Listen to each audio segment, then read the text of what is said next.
There is a moment that almost every woman over 45 knows, but almost no one talks about out loud. It happens quietly, in the most ordinary places, in the shower, on the pillow, wrapped around the teeth of a hairbrush. And the first time you notice it, you tell yourself it is nothing. You tell yourself you are just tired, that you have been stressed, that it will pass. You rinse off the fallen strands, and you watch them spiral down the drain, and you decide not to think about it anymore. But then it happens again the next morning, and the morning after that. And slowly, almost without permission, that quiet moment starts to take up more and more space inside your head.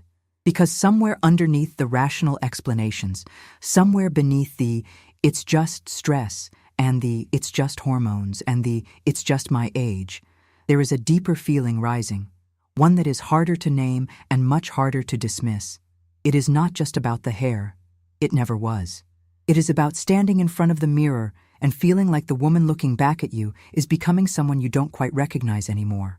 It is about femininity, about identity, about the terrifying and lonely sensation that your body is quietly dismantling something you never knew you needed to hold on to so fiercely until the moment you felt it starting to slip away. If you have ever stood in front of the mirror and parted your hair and felt your chest tighten at what you saw, this is for you. If you have ever looked at old photographs and tried to remember what it felt like to have thick, full, vibrant hair, hair that moved when you walked, hair that made you feel like yourself, this is for you.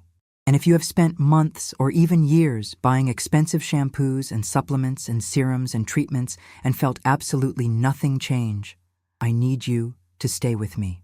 Because there is something most women are never told about, what is actually happening inside their bodies during menopause. And once you understand it, the hair loss stops feeling like a mystery and starts feeling like something you can actually address. Here is what the mainstream conversation about menopause and hair loss almost always gets wrong. Most people, even well-meaning doctors, will tell you that hair loss during menopause is caused by the drop in estrogen and progesterone. And that is partially true. When those hormones decline, the hair growth cycle gets disrupted. The follicles spend less time in the active growth phase and more time in the resting phase. The strands that do grow come in thinner, finer, more fragile. The scalp becomes drier and more sensitive. The hair loses the natural shine and volume it once had. And so the standard advice is to support estrogen levels, take biotin, use a volumizing shampoo, maybe try a topical treatment. Perfectly logical. And yet millions of women try all of these things and still watch their hair thin year after year. Why? Because there is a second hormone that almost no one is talking about. One that is doing at least as much damage as the decline of estrogen and progesterone, and in many cases, significantly more. That hormone is cortisol, the stress hormone. And beginning in our late 40s, the exact same window in which menopause begins, cortisol levels in women begin to rise. Not because of anything you are doing wrong, not because your life is unusually stressful, but because of a cascade of biological changes happening inside your body that create a perfect storm of hormonal disruption. And here is the critical link that changes everything. Elevated cortisol directly worsens the decline of estrogen and progesterone. It does not just exist alongside the hormonal shift, it accelerates it. It makes the hormonal fluctuations more violent, more unpredictable, more damaging. And on the scalp, this combination is devastating. Cortisol causes inflammation in the follicles. It restricts blood flow to the scalp. It pushes hair follicles into a prolonged resting phase. It increases the production of DHT, a hormone directly linked to follicle miniaturization and hair thinning.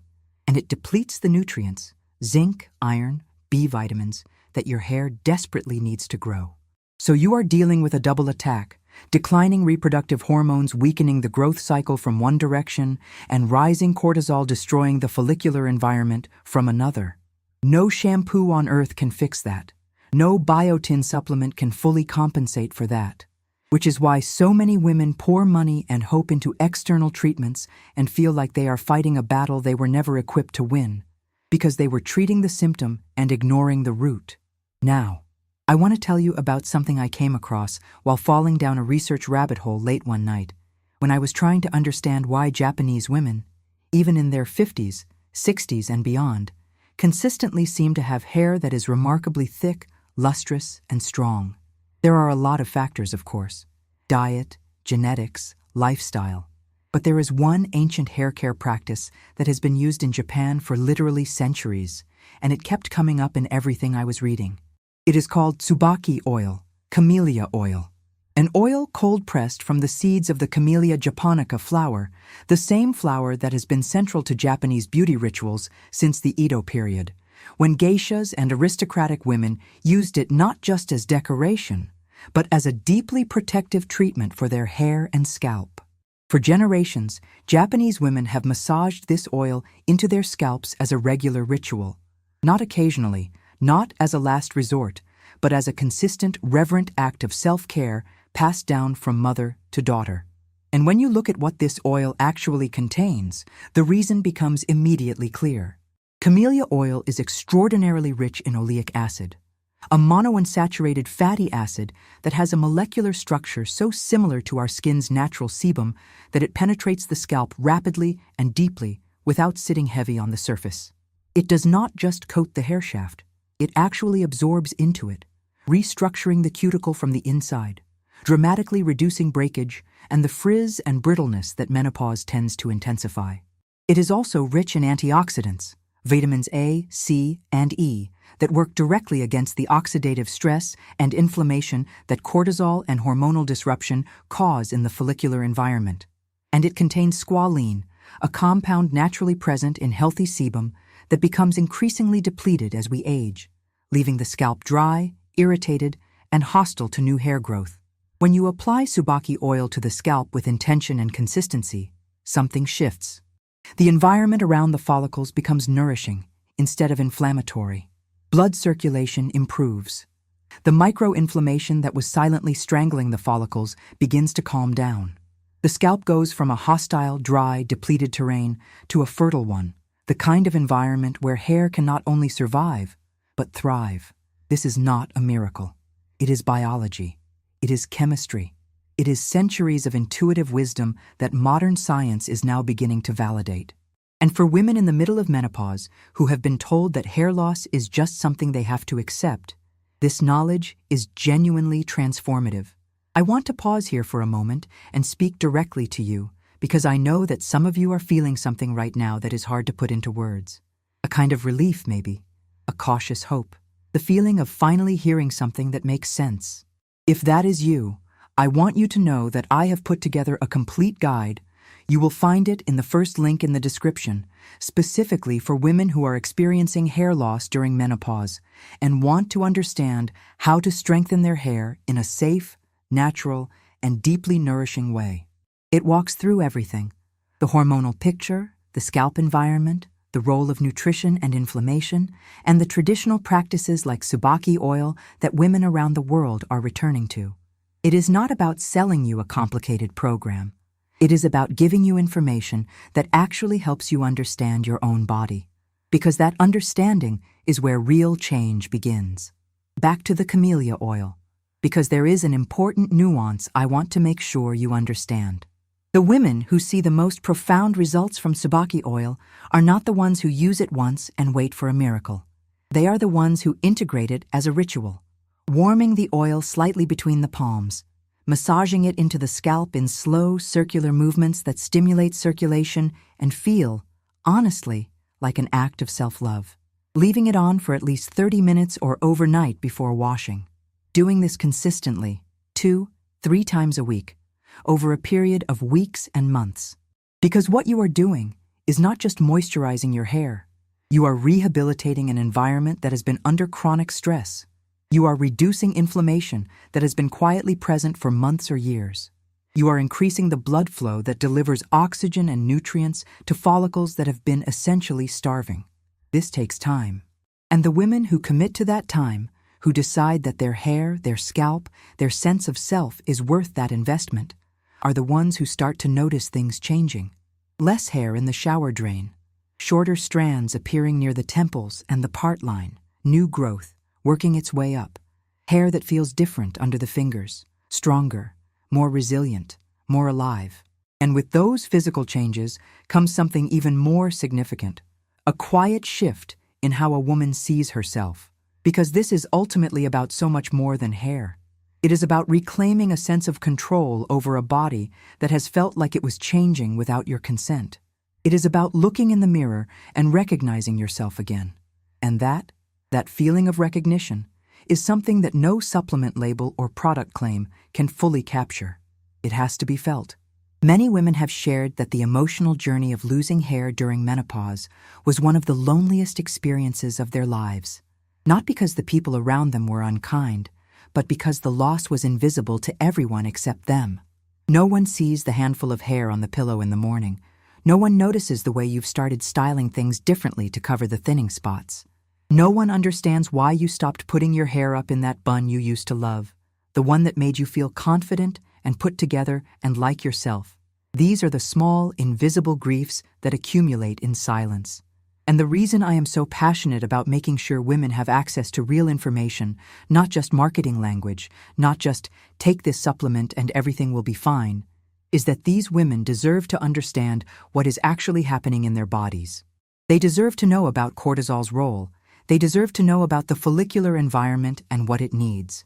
They deserve to know that there are traditional practices backed by both ancestral wisdom and emerging science that can genuinely support recovery, without harsh chemicals, without expensive clinical procedures, without the overwhelming sense that the only options are the ones that cost a fortune and feel like giving up on being natural.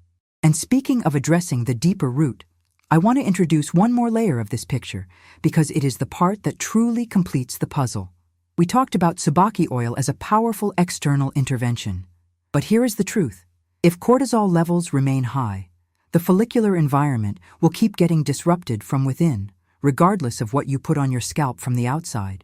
External nourishment supports recovery, but internal hormonal balance is what sustains it. This is why the most effective approach works on both levels simultaneously, calming and nourishing the scalp from the outside while working to restore hormonal balance and healthy cortisol levels from the inside. And this is exactly where modern research has been making extraordinary progress. Scientists and menopause specialists have been studying specific natural compounds, adaptogens like ashwagandha in its most bioavailable forms, plant-based phytoestrogens like red clover isoflavones, traditional herbs like sage leaf and chasteberry, and finding that when these ingredients are combined thoughtfully and used consistently, they can promote healthier cortisol levels, support the body's natural estrogen and progesterone balance, and dramatically reduce the full spectrum of menopausal symptoms, including the chronic internal inflammation and hormonal volatility that drives hair loss from the inside out. When cortisol becomes more balanced, the follicles are no longer under constant siege. When estrogen and progesterone fluctuations become less violent, the hair growth cycle begins to stabilize. The telogen effluvium, the technical name for the type of hair shedding caused by hormonal disruption, begins to reverse. And women start to experience something they had almost stopped believing was possible, their hair growing back, not just surviving, but growing, thickening, strengthening, becoming again a source of pride and identity rather than anxiety and grief. For women who want to go deeper on this, who want to explore not just the external care ritual of Tsubaki oil, but the complete picture of what hormonal balance can do for hair health during menopause, there is a method available in the pinned comment below this video. It is designed specifically for women over 45 who are dealing with menopausal hair loss and want a comprehensive, natural approach that works on both the outside and the inside, addressing the scalp environment with nourishing traditional practices and supporting hormonal balance at the root level, where the real disruption begins. And this is the heart of everything I want you to take from this. The hair loss you are experiencing is not simply a cosmetic problem.